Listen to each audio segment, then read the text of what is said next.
Hi, I'm Christy Moncrief. I'm in Dr. White's Speech 101 class, CRN number 12951. This is my outline, my informal outline. And now I'd like to introduce you to my audience, or show you my audience too.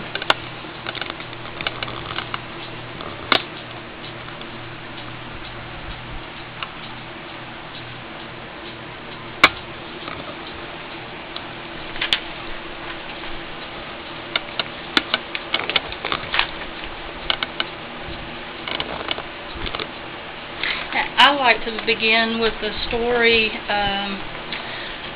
It was the year 1992, and we had an upperclassman in our high school. He was on his way to class one morning.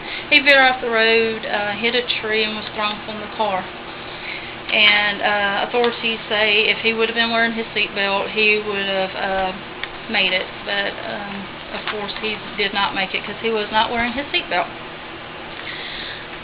And it's estimated there's 40,000 people die each year in car accidents.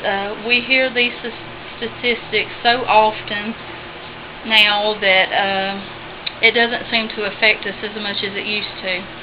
And today I'd like to discuss two different points: the laws of physics, which I got from Jensen's 2006, and the human collision, or what I like to call the human collision, I got from some articles, Dawson 2005. Safety belts are the most effective way of saving lives and reducing serious injuries in car accidents. According to the laws of physics, if a vehicle is traveling at 30 miles per hour, its contents and its passengers are also moving at that same rate. When the vehicle is traveling at 30 miles per hour and it suddenly stops, the seat belt can be the difference between life and death to those passengers. There are thousands of people still driving around the roads of America today, and all over the world for that fact, that think they are immune to these laws of physics.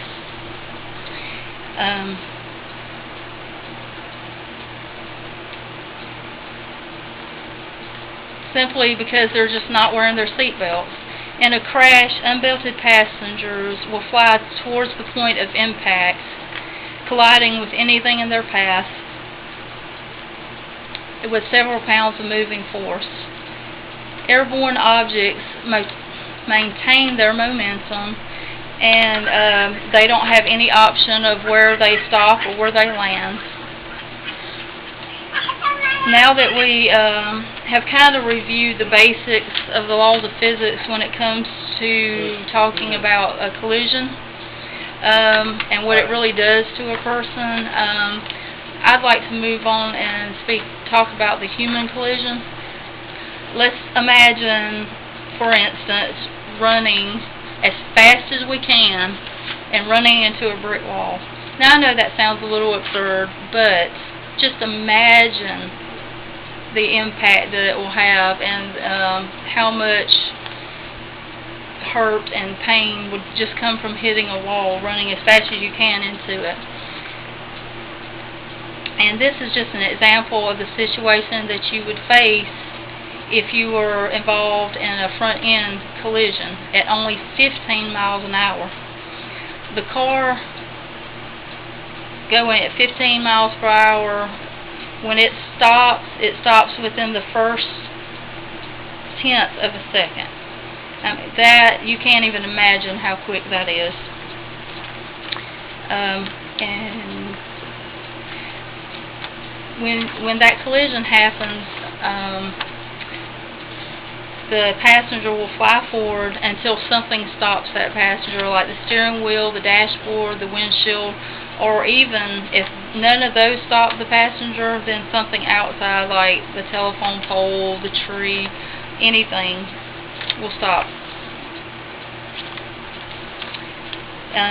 If you're wearing your seat belt, that is, then this collision won't happen.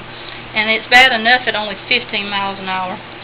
But if you're traveling at 30 miles per hour, you would hit that wall you were running towards. You would hit it 4 times harder, or in plain terms, you could say it was the same impact as hitting falling from a 3-story building. When a seatbelt is worn correctly, that second collision, the human collision, is prevented from happening.